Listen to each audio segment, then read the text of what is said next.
हो मत खोलो प्रभु जी मेरा खाता, मेरा जन्म जन्म का नाता। मत खोलो प्रभु जी मेरा खाता, मेरा जन्म जन्म का नाता। मत खोलो प्रभु जी मेरा खाता, मेरा जन्म जन्म का नाता। मत खोलो प्रभु जी मेरा खाता, मेरा जन्म जन्म का नाता। मेरा जन्म जन्म का नाता, मेरा जन्म जन्म का नाता। मत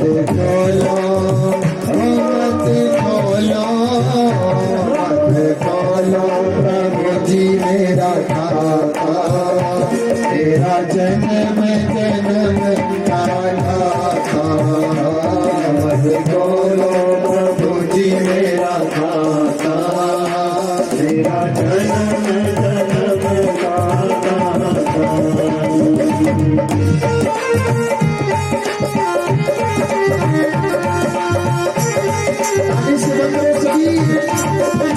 भगवान से बोलिए प्रभु की हमारा खाता नहीं है वहां पे।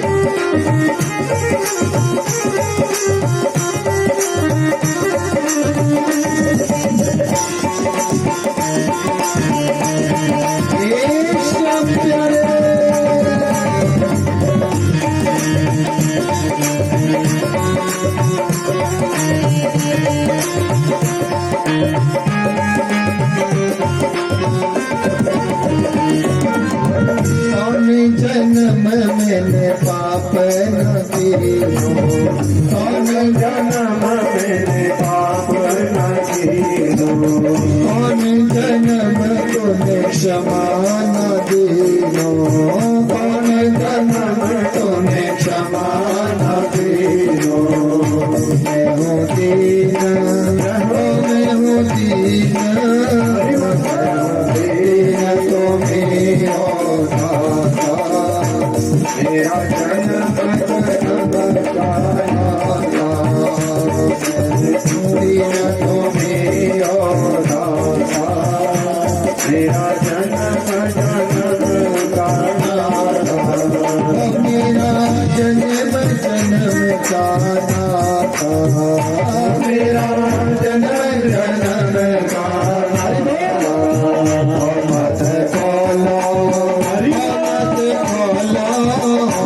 खोलो प्रभु जी मेरा खाता, मेरा जन्म जन्म का नाता। मत खोलो प्रभु जी मेरा खाता, मेरा जन्म जन्म का नाता।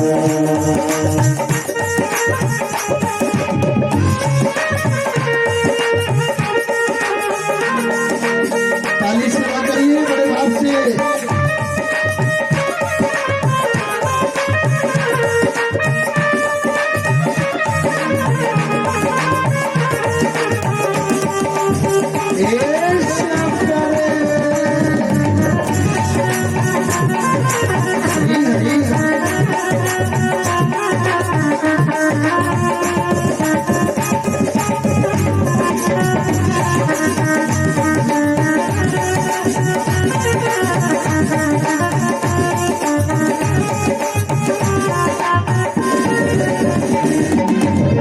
मेरा खाता प्याला प्यारे, मेरा खाता प्याला प्यारे।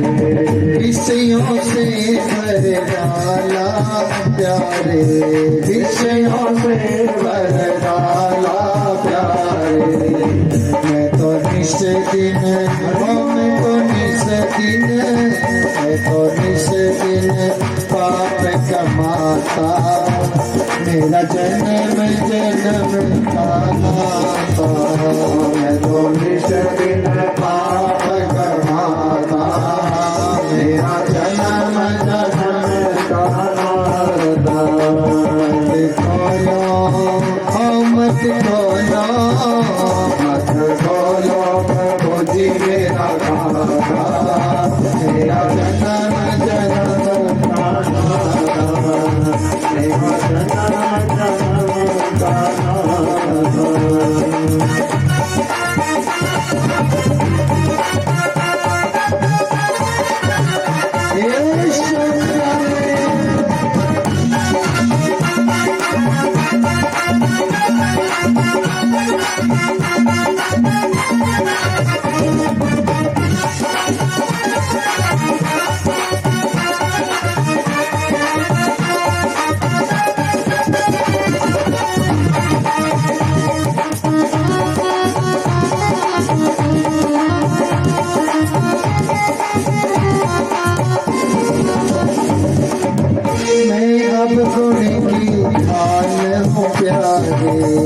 मैं अब घोड़े के कान हूँ प्यारे।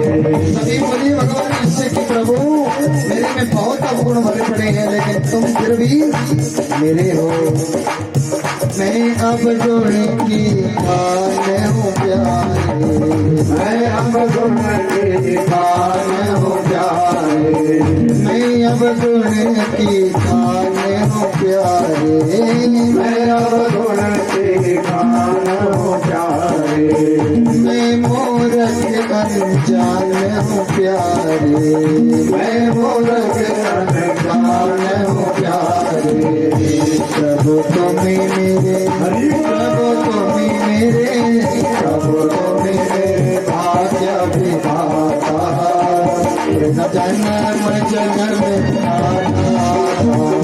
प्रभु तुम्हें मेरे भाग्य विधाता, जन्म जन्म मत खोलो मत खोलो मत खोलो मुझे मेरा खाता, मेरा जन्म जन्म का नाता, मत खोलो प्रभु जी मेरा खाता, मेरा जन्म जन्म का नाता, मेरा जन्म जन्म का नाता, मेरा जन्म जन्म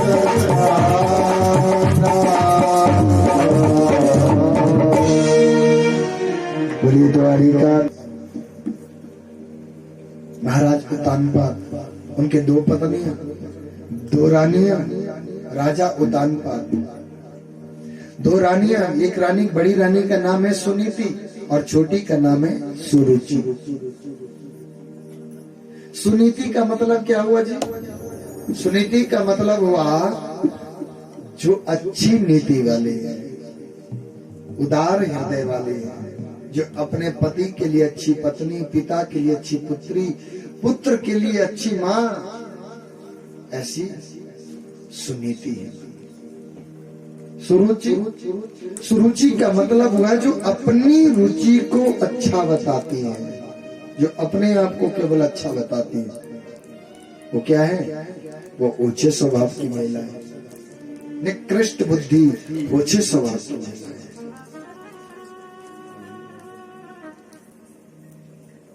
बड़ी रानी को कोई संतान नहीं हुई, तभी तो छोटी रानी से शादी करी।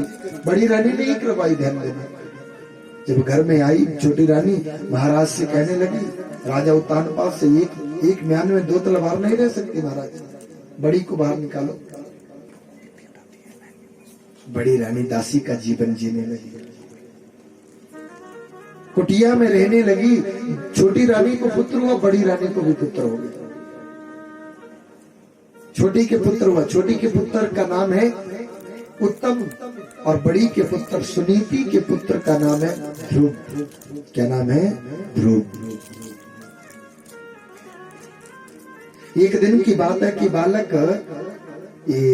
का जन्मदिन है। सभी छोटे छोटे बालक एकत्रित इकट्ठे हुए हैं कि जाकर के राजमहल के खेलते खेलते राजमहल में पहुंच गए। उत्तम ने एकदम से ऐसे किया, पिता की तरफ इशारा, और पिता ने अपनी गोदी में बिठा लिया। अरे यही बात किसने? पिता ही तो बोलते हैं, ध्रुव बिना है भी पिता। ध्रुव भी जा रहे थे, ध्रुव ने भी ऐसा कहा कि बोला मुझे भी बैठने दो भी। राजा उत्तानपाद ने इशारा किया भी कि हाँ ये भी, इसको भी मैं अपनी गोदी में बिठाऊं बेटे को। लेकिन तब तक एकदम से पीछे से छोटी माँ सुरुचि आई और सुरुचि ने कहा, बोला अरे अरे क्या कर रहा है तू, ऐसा मत कर। बोला क्यों माँ, छोटी माँ करके पुकारते हो, क्यों माँ? बोला बेटा तेरी माँ जो है, तेरी माँ दासी का जीवन जी रही है और दासी का पुत्र दास होता है और दास कदापि राजा की गोदी में नहीं बैठते। बोला तो मुझे कैसे बैठना हो, पिता की गोदी में तो मुझे बैठना था, लेकिन मैं कैसे बैठूं? बोला बेटा जाकर के ये शरीर छोड़ना पड़ेगा, भगवान की तपस्या करो, तपस्या के फलस्वरूप अगर वो आ जाए तो उनसे वरदान मांगना कि मेरा जन्म छोटी मां की कोख से हो और मुझे राजा बनाओ। बाल हट, स्त्री हट और योगी हट, ये 3 हट बड़े भारी पक्के हट है। बालक ने हट बना लिया कि मां ने कहा और रोते रोते, बैठने नहीं दिया मां ने, रोते रोते वहां से चल दिए। बड़ी माता के पास पहुंचे, सुनीति के पास पहुंचे। जब सुनीति ने बोला क्यों रो रहा बेटा, और बच्चों ने हिचकियां लगी हैं, बोला नहीं जा रहा कुछ भी, और बच्चों ने बोला माँ ऐसा ऐसा हुआ, तब जाकर के रो रहा है। बोला माँ मैं जा रहा हूं। माता ने बहुत सुंदर उपदेश दिया है अपने बच्चे के लिए, बहुत सुंदर। पहले तो डराया धमकाया, बोला बेटा जंगल में नहीं जाएगा, जाएगा कहाँ, जंगल में जाऊंगा मैं, नहीं जाएगा बेटा, बड़ा वहां पे तो बहुत शेर बाघ चीते बहुत होते, खा जाएंगे तेरे को। बोला माता खाए, लेकिन बालक का हट पक्का हो गया। बालक ने पक्का हट मना ली और माता ने कहा बोला बेटा तू जा रहे हो ना, तो फिर खाली हाथ वापस ना लौट, खाली हाथ वापस ना लौटना पुत्र। फिर बोला हाँ माँ, और माता के चरण स्पर्श किए, मां के चरण स्पर्श किए और निकल गए वहां से। आधे रास्ते में जा रहे थे, भगत ध्रुव 4.5 वर्ष की आयु है, मात्र 4.5 वर्ष की आयु में भगत ध्रुव चले गए थे भगवान जी की तपस्या के लिए। आधे रास्ते में नारदो देव दर्शन, और नारद ऋषि मिले महाराज। जब नारद ऋषि मिले, नारद जी ने कहा बोला कहाँ जा रहा है बेटा? अर्थात कीर्तये पंस पुण्य कृते क्रुद्धव स्वयं श्यापि मनोहरे अंशो सांस जन्मना। कहाँ जा रहे बेटा? बोला प्रभु की तपस्या के लिए जा रहा हूं। क्यों इतनी छोटी उम्र में? बोला हाँ। क्यों जा रहे बेटा? बोला मेरी छोटी माँ ने कहा है मुझे। छोटी माँ ने कहा है? क्या कहा है, क्या हुआ? बोला मेरे को पिता की गोदी में सब सुना दिया। बोला चलो मैं तुम्हें बिठाता हूँ पिता की गोदी में, चलो मेरे साथ। बोला नहीं अभी नहीं, अब तो मैं छोड़ करके आ गया हूँ, अब तो मैं भगवान जिससे ही मांग करके लूंगा जो कुछ लूंगा। बोला बेटा क्या मांग लेगा तू भगवान? क्या कहाँ जा रहा है? तपस्या करने के लिए। बोला क्या तपस्या करेगा? बोला मैं तपस्या करूंगा भगवान की, तब जाकर के मुझे राजा बनना होगा। नारद ऋषि ने सोचा कि बोला ये तो बहुत पक्के गुरु का पक्का चेला है, ये तो टस से मस नहीं हो रहा है। बोला बेटा जपेगा क्या वहां पे? क्या जपेगा?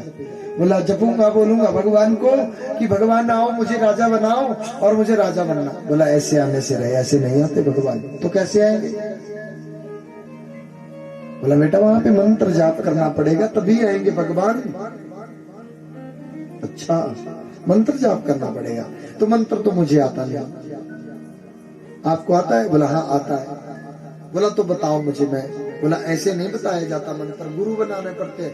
नारद ऋषि सोच रहे थे कि मुझे गुरु बनाए, बस ये इतिहास मेरा भी इसके साथ लिखा जाए, भाई मेरा नाम भी लिखा जाए इसके साथ, मुझे गुरु बनाए। गुरु किसको बनाना चाहिए? भागवत में लिखा है कि नारदो देव दर्शना, जिनको नारद मिले हो उनको देवता भगवान जरूर मिले, और नारद आज की डेट में भी हो सकता है हमारे बीच में, भगवान जी की जहाँ पे कथा होती है ना वहां पे बैठते जरूर आते हैं, हमारे बीच में बैठे हो, लेकिन हमारी आंखें उनको देखने वाली नहीं है। ध्यान दें, धरती के ऊपर विचलित करते होते हैं आज भी। नारद ऋषि, हनुमान जी, कृपाचार्य जी 8 हैं से वो पृथ्वी के ऊपर आज की डेट में भी घूमते रहते हैं, लेकिन उनको हमारी आंखें नहीं देख पाती वैसे है। और जिनको मिल गए हैं उनको भगवान जरूर मिलेंगे। नारद, जिनकी बात को कोई रद्द ना कर पाए, वो है नारद। नारद जी ने कहा, बोला बेटा गुरु बनाना, बोला आप ही मेरे गुरु बन जाइए, और गुरु बना लिया नारद। गुरु किसको बनाया जाए? सुहागिन नारियों के लिए कहीं कोई भी शास्त्र ये नहीं कहता भैया तुम्हें गुरु बनाने की जरूरत है। सुहागिन नारी को कहीं पे कोई शास्त्र नहीं कहता कि तुम्हें गुरु बनाना पड़ेगा। लेकिन गुरु के पति के जो गुरु होंगे वही पत्नी के गुरु होंगे। पति के जो गुरु हैं वही पत्नी, क्योंकि गुरु के बिना गति का मतलब हमारी नैया पार नहीं लगती भैया। गुरु का मतलब क्या हुआ कि अंधेरे से जो उजाले की तरफ ले जाए। शिक्षा गुरु अलग है और दीक्षा गुरु अलग है। शिक्षा गुरु कैसा होता है? शिक्षा गुरु तो भैया केवल वो हमें क्या बनाने के काबिल बनाता है, कमाई का साधन करने के लिए हमें उस स्तर पे ले जाता है। और दीक्षा गुरु तो भैया हमारी पूरे जीवन पर्यंत हमारे जीवन की नैया को ही उस भव से पार ले जाता है। कौन गुरु है? एक जगह पे हम भागवत में गए ना, वहां पे बोला जो हमारे यजमान थे उनके साथ बोले, सुंदर नगर की बात है,